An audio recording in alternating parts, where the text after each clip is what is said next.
하나님은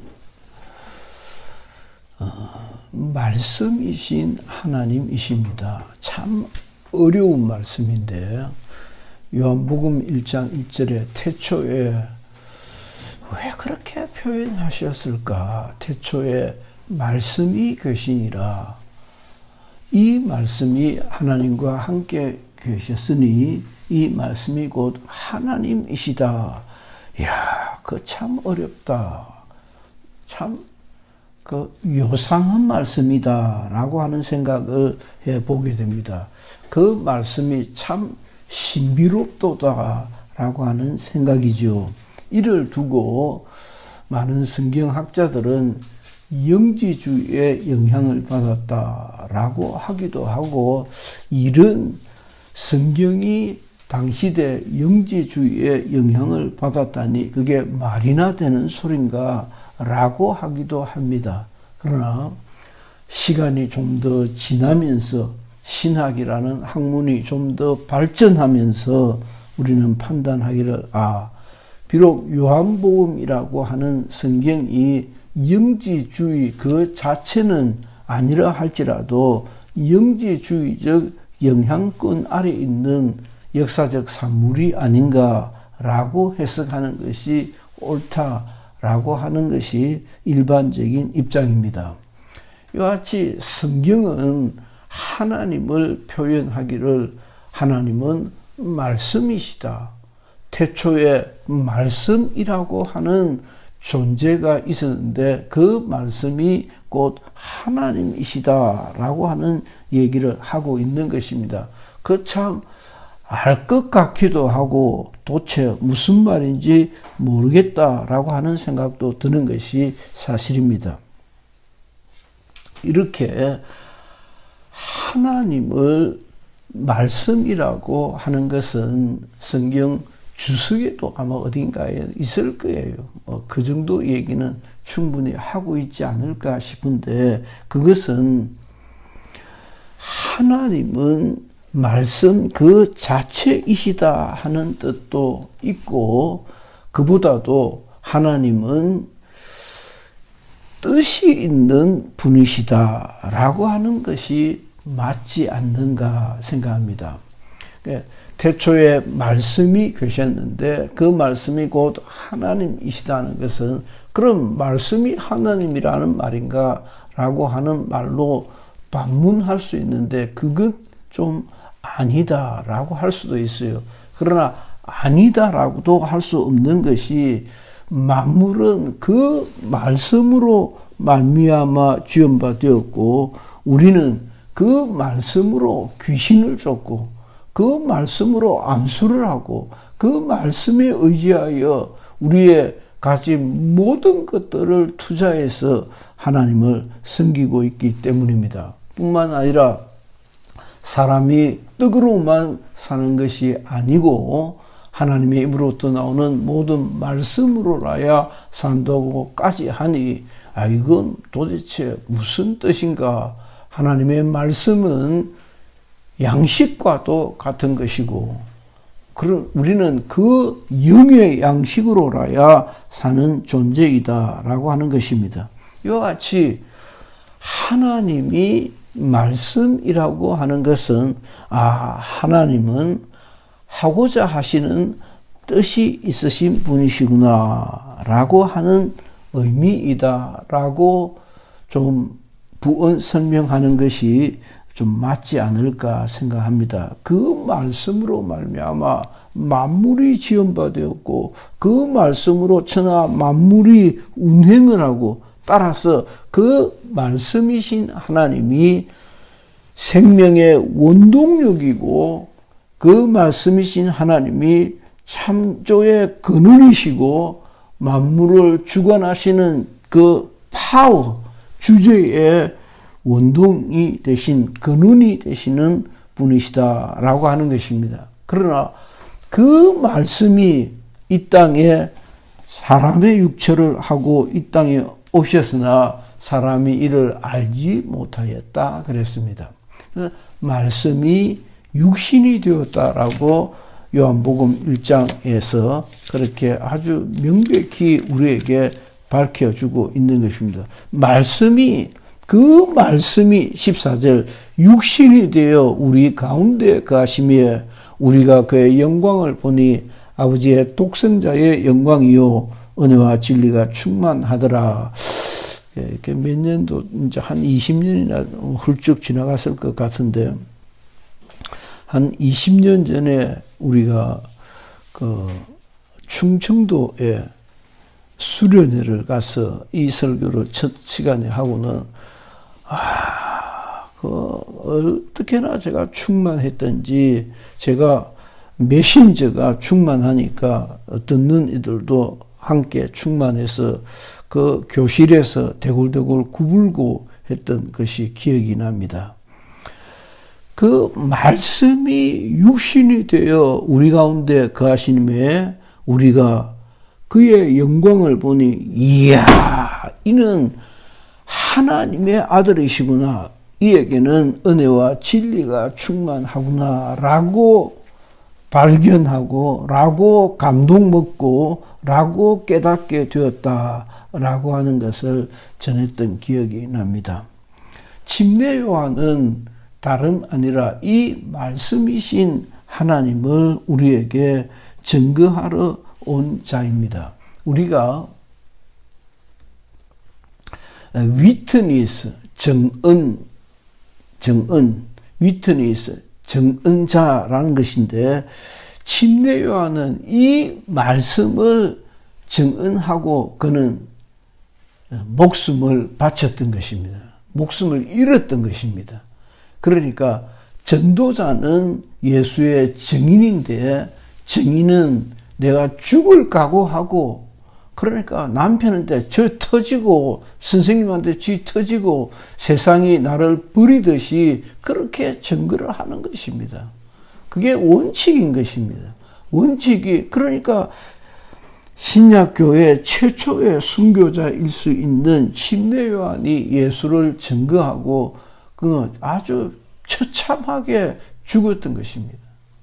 그는 다름 아닌 그 말씀이신 하나님이 곧 하나님께서 보내신 우리 주 예수 그리스도이시다. 하나님이 보내신 구원자이시다라고 증거를 하였던 것입니다. 그 증언에 따라서 그 증언을 성취시키기 위하여 예수 그리스도께서 이 세상에 오셨다라고 하는 것입니다. 이 사실을 믿는 것이 곧 기독교 신앙이에요. 참 안타까운데 그걸 다 깨닫기까지에는 많은 시간이 걸렸다. 적지 않은 시간이 걸렸다라고 할 수가 있습니다. 그냥 뭐 교회를 다니니까 또 교회에서 그렇게 가르치니까 그렇게 믿고 고백하고 하는 것 이상으로 기독교라고 하는 신앙이 바로 이와 같은 구조로 되어져 있구나라고 여러분들이 다 깨달아야 돼요. 내가 믿는 신앙이 내가 가지고 있는 신앙이 바로 이와 같은 구조를 가지고 있구나 라고 그게 확 깨달아져야 그 신앙이 얼마나 가치 있고 귀하고 목숨을 걸 만한 것인지를 함께 깨닫게 되는 것이다 라는 것이에요. 그 하나님께서 당신의 복중에 계셨던 그 뜻을 나타내시고자 먼저 우리에게 주신 것이 오늘 얘기하는 율법입니다.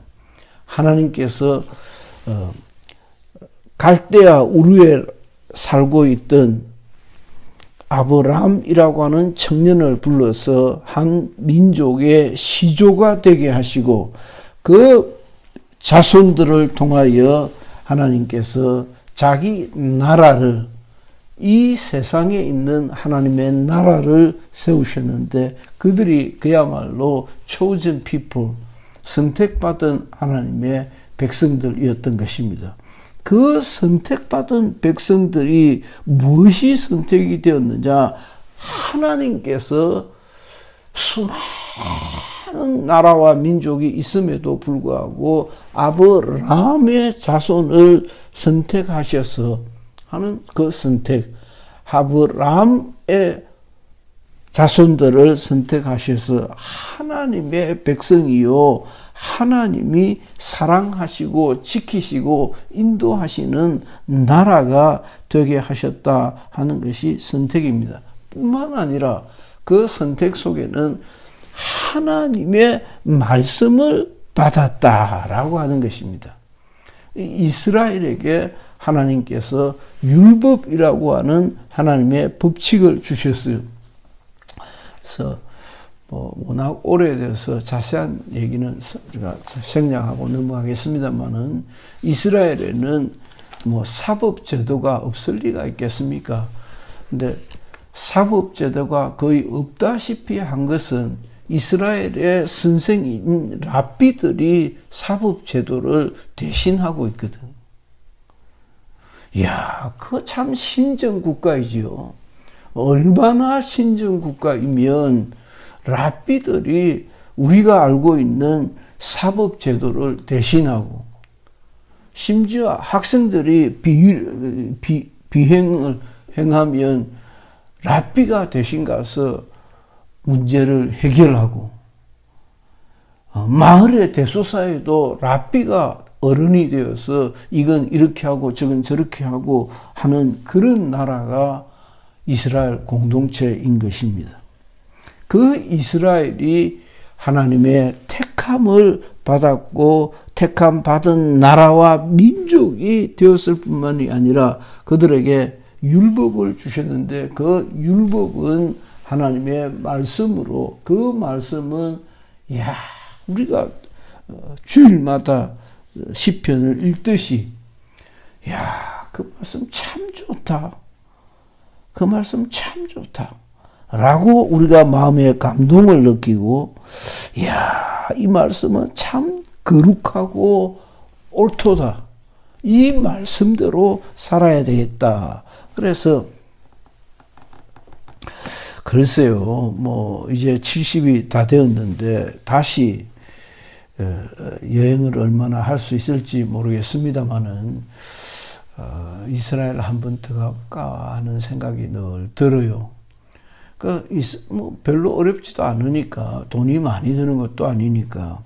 가면 예루살렘에 가면 통곡의 벽이 있는데, 그 통곡의 벽에서는 전통 랍비들과 전통 이스라엘 사람들뿐만이 아니라 많은 전 세계에 흩어져 있던 이스라엘 사람들이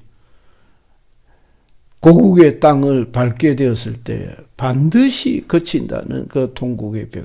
거기서는 이방인인 우리들이 가면 종이로 만든 꽃갈 모자를 빌려줘요.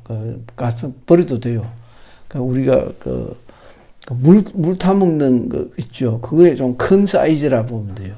그래서 종이로 만든 꽃갈 모자라도 이 머리에 모자를 써야 되는데, 긴 머리는 안 써도 되지만은, 그래서 여자들은 또 면사포를 하고 남자들은 꽃갈 모자라도 해야 출입이 됩니다. 그리고는 거기에서 기도해요. 참 종교적인 나라다, 참 신정국가다라고 물컥하게 뭔가 감동이 밀려와요. 뭘 그렇게 열심히 하는 건 모르겠어요. 내가 짓궂어 가지고 좀 자세히 들여다보고, 저 벽에 부딪히겠다, 피나겠다 생각이 다 들더라고요. 얼마나 열심히 하는지. 그 율법은 정말 퍼펙트하고, 저 율법은 너무도 거룩하고 너무도 선하고 너무도 의로운 것이었으나, 그 율법을 주신 하나님의 기대만큼 지킬 수 있는 이가 없다는 큰 메꿀 수 없는 약점이 율법에게 있었다라고 하는 것입니다. 오늘 읽은 본문에 그대로 나오죠. 로마서 3장에 3장 20절 그러므로 율법의 행위로 그의 앞에 의롭다 하심을 얻을 육체가 없나니 말하자면 너희가 서로 사랑하라. 사랑은 율법입니다. 율법의 굉장히 빛나는 부분이 사랑인데 그런데 얼마를 사랑해야 더 사랑하느냐 말이에요. 얼마를 어느 정도 사랑해야 정말 사랑다운 사랑을 할 수 있겠느냐 말이에요. 아이고 내가 말도 못 꺼내겠다. 기가 차서. 내가 얼마나 민진이를 사랑해야 목사님이 정말 목사님은 민진이를 사랑해 할 수 있겠어요. 청춘 남녀가 만나서 얼마나 사랑해야 남편으로서 아내로서 남편을 사랑한다고 할 수 있겠어요. 우정도 마찬가지고. 그 사랑을 얼마나 사랑해야 너는 정말 하나님의 기대를 다 이루었다라고 할 수 있겠느냐 말이에요. 그게 그러니까 아무리 애써도 하나님의 기대만큼 제가 좀 그러는지 모르겠어요. 제가 정말 어머니를 사랑했어요. 중학교, 고등학교, 심지어 대학 때도 우리는 그때 주로 버스를 타고 안 다녔습니까? 버스 세대 아닙니까? 버스도 뭐 상상을 초월하는 수준입니다. 상상을 초월하는 수준. 등하교 시간에는 완전히 막 정말 그 콩나물통 사람 그러니까 푸시맨이 있었다고 밀어넣는 사람 숨을 못 쉴 정도로 그러니까 심지어 학생들이 내가 막 가방이 떨어져가지고 그럴 정도로 사람이 많이 다녔어요. 그렇게 다니면서도 참 표현하기 어려운데 그 어머니에 대한 사랑에 나는 버스 뒷자리에서도 많이 울었던 기억이 나요. 우리 엄마.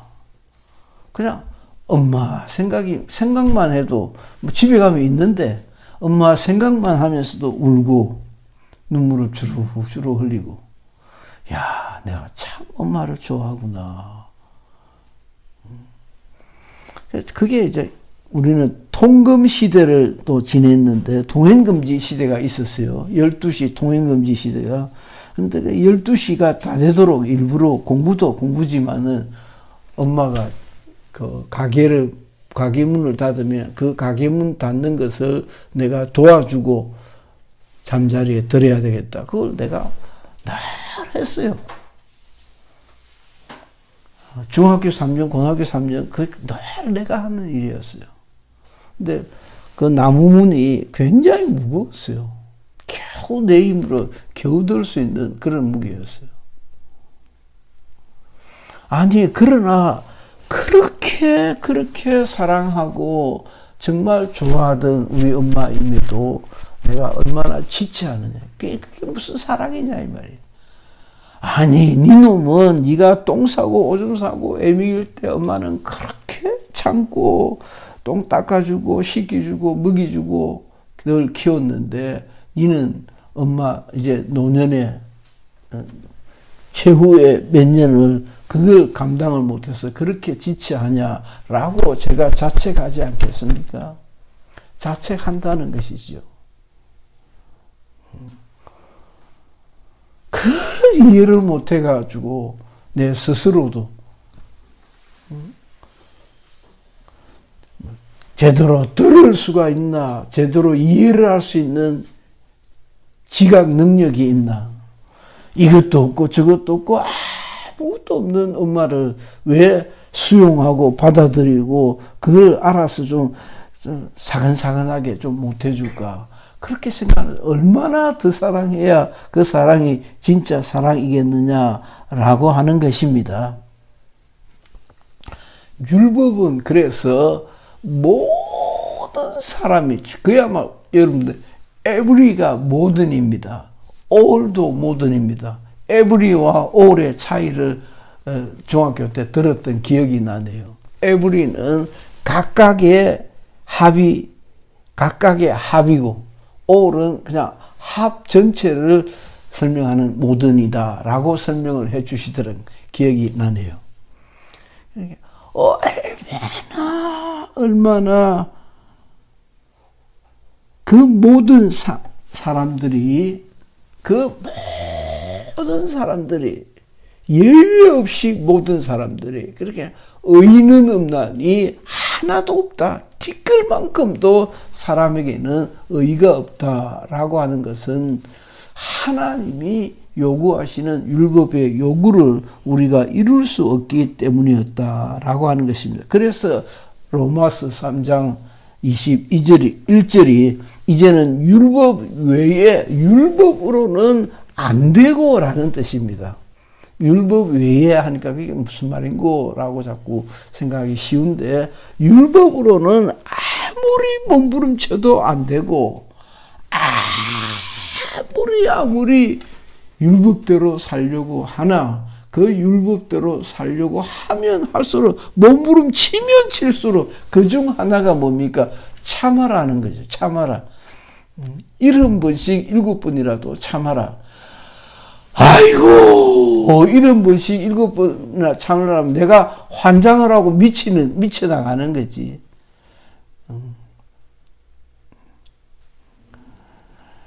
아무리 애써도 안 되는 것이 율법 외에, 그렇게 율법으로는 안 되고 하나님의 한 또 다른 의가 나타났으니 이는 율법과 선지자들의 증거를 받은 것이라. 그것이 복음이다라는 것입니다. 곧 예수 그리스도를 믿는 믿음으로 말미암아 모든 자에게 미치는 의니, 그것이 복음이에요. 복음은 참 번역이 참 잘 되었다 생각이 돼요. 복음은 복된 소식입니다. 음력 그대로를 번역해도 복된 소식, 복된 소식. 이야, 참 잘 됐다. 아무리 다시 얘기하지만 아무리 정말 뼈를 꺾고 살을 찢듯이 그렇게 노력해도 이룰 수가 없었던 그 율법으로는 정말 아무것도 할 수가 없고, 그러나 율법 외에 또 다른 하나님의 한 의가 우리에게 나타났으니 믿기만 해라 라고 하는 것이 복음이다. 복된 소식이다. 믿기만 해라. 믿기만 해라. 참 이해 안 되죠. 이해 안 됩니다. 아니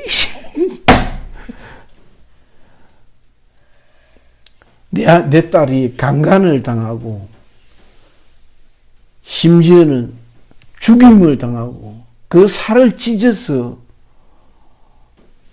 시체를 유기를 해버리고, 그러니까 땅 무기징역하면 안 돼요 하고 그놈은 사형시켜야 돼요. 그런 것이 사람의 마음이에요.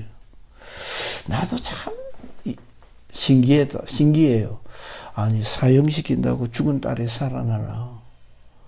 그놈 사형시킨다고 아버지가 다시 살아나기를 하나? 그럼 봐주지. 그걸 꼭 죽여야 되나? 그 생각이 들어요. 그런데 안 그런가 봐. 100이면 100사람이 그래. 100이면 100사람이 사형해야 된다고. 그래가지고 사형시켜야 된다고 막 시위도 하고 그러잖아요. 그런데 믿기만 하면 죄 사함을 받고 구원을 얻을 수 있는 길이 있다라고 하는 것이니, 그 얼마나 복된 소식이냐, 그 얼마나 듣기 좋은 말이냐고. 이 소식을 믿는 마음에 감동이 있기를 주의 이름으로 축원합니다. 그것이 믿음이에요. 역설이죠. 정말 신기하죠. 그걸 어떻게, 그 말도 안 되는 소리를 내가 어떻게 믿게 되었을까? 응? 내가 아무리 모태신앙이라고는 하지만은 그 말같이 하는 논리를 내가 기꺼이 믿고 그 소식을 의지하고 그대로 살려고 그렇게 몸부림쳤을까라고 하는 것입니다. 그것이 복음이다 이 말이에요. 이 복음이 율법을 이기고 그래서 율법을 극복하고 그 율법을 완전케 하고 그 율법을 온전케 하고 그 복음이 율법의 결정적인 약점이었던 율법에 아무리 몸부림쳐도 더 이상 율법을 율법대로 이룰 수가 없었던 그 인간의 약점을 온전케 하는 소식이 복음이다라고 하는 것입니다. 복음이라는 말은 이렇게 한번 생각해 봅시다. 복음이란 율법에 절망하는 이들에게 정말 율법을 아무리 지켜도 내 힘으로는 안 돼 라고 절망하는 그 사람에게 복음이 되는 것입니다. 우리가 장제원이라고 하는 국회의원을 자꾸 소개하는 것도 민망한 일인데 워낙 그가 유명한 기독교 집안의 자손이지 않습니까? 장성만이라고 하는 그리스도 대학의 설립자요. 그리스도 교회를 한국에 정착시킨 장본인입니다. 국회 부의장을 하셨습니다. 그런데 그 손주놈은 아마 부자로 살아서 그럴 것 같아. 부자로 살아놓으니까 이게 배고픈 줄을 알아야지. 그러니까 그 손주놈은 술 처먹고 담배 피우고 음주운전을 걸려가지고 깽판 지기고 그래가지고 저 아버지 신세 망치고 왜 그런 짓을 했을까 싶은데 율법에 절망해 본 적이 없었을 것 같아요. 아무리 몸부림쳐도 내가 가난을 벗어날 수가 없구나. 가난에 절망해 본 적이 없었을 것 같거든. 배고파 본 적이 없었을 것 같거든. 그러니까 래퍼로 춤이나 추고 노래 같지 않은 노래를 부르면서 장래를 꿈꿨을는지 모르지요. 복음이기 위해서는 율법대로 율법에 정말 절망해야 그 절망 끝에서 만나는 복음이라야 참된 복음이다라고 하는 것입니다. 율법을 절실하게 와, 내가 정말 얼마나 많이 울었던지 내가 내 죄가 싫어서 미워서 하나님의 은혜가 고마워서 얼마나 많이 울었던지 내나고 그렇게 많이 울어본 적이 없었다 싶도록 그렇게 많이 울었어요. 그 어간에는 매일 새벽 눈이 퉁퉁 붓도록 울었어요. 그때는 이 삼진 아파트 벽에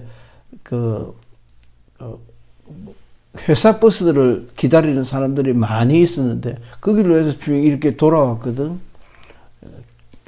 옆에 있는 건물의 지하에 있을 때 눈이 띵띵 부어 있으니까 창피해가지고 그냥 이렇게 숙여가지고 걸어서 이렇게 돌아왔어요. 아무리 몸부림쳐도 내가 나를 의롭게 할 수 없다는 것이 그렇게 원통하고 그렇게 감사하고 그렇게 힘들었어요. 그때 복음의 참된 가치, 예수 그리스도께서 날 위하여 십자가에 달려 죽으셨다. 죽지 아니하시고는 나를 깨끗하게 하실 수 없다는 것이 그렇게 실감 있게 느껴지더라는 거예요. 얼마나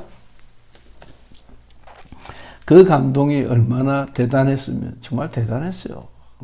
어떻게 표현할 수 없을 정도예요.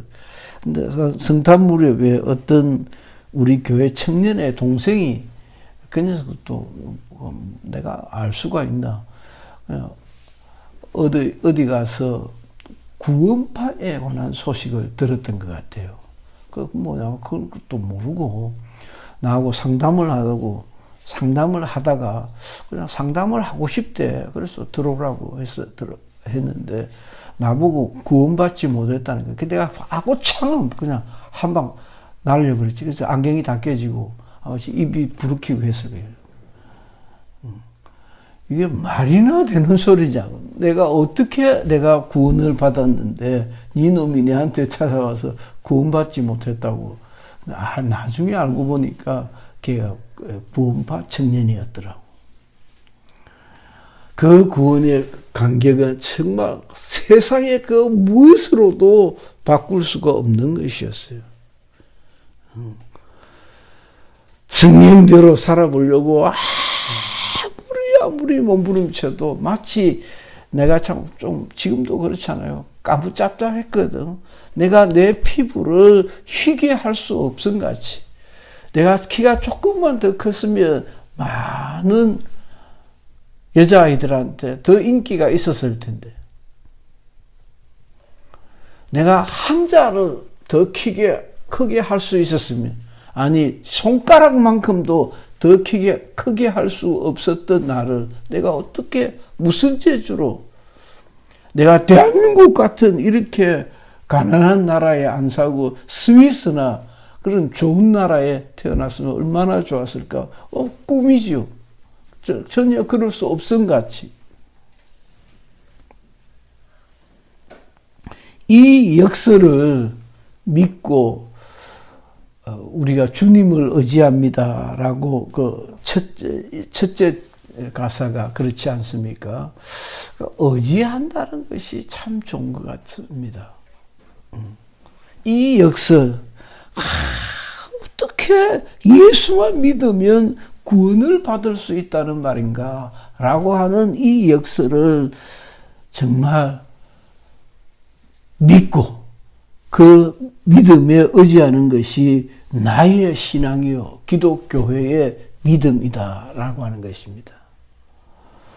이 설교를 듣고 귀 기울이는 우리 좀 젊은 세대들은 정말 눈에 흙이 들어갈 때까지 그렇게 외쳤던 목사님의 음성을 여러분들이 꼭 기억해 주시기를 주의 이름으로 축원합니다. 그것이 우리의 믿음입니다. 세상에 말 같지 않는, 이 논리 같지 않는, 말이 되지를 않는 이 믿음을 우리가 간직했고, 그 믿음을 의지하고 그 믿음대로 살려고 무척 손해를 보고 그 믿음으로 살려고 값을 지불했던 것입니다. 하나님께서 구하시는 그 믿음으로라야 구원이 있고, 그 믿음으로라야 영혼에 참 평안이 찾아오는 것입니다. 그래서 정말 역설이죠. 죄가 많은 곳에 은혜가 많다. 아니, 죄가 많은 곳에 은혜가 있다. 예수 그리스도 이 땅에 오신 것은 의인을 찾으러 온 것이 아니고 죄인을 찾으러 오셨다. 예. 그러니 정말 죄를 짓고 막 또 씻을래야 씻을 수 없는 죄를 짓고 그 죄의 구렁텅이에서 몸부림치고 내가 어떻게 하면 이 죄의 구렁텅이에서 빠져나올 수 있을까라고 애쓰는 바로 그 놈이 하나님께서 너를 사랑하시고 너를 구원하셨다라고 하는 말을 들을 때 정말 시급환장하는 거죠. 그죠? 그 미쳐버리는 거죠.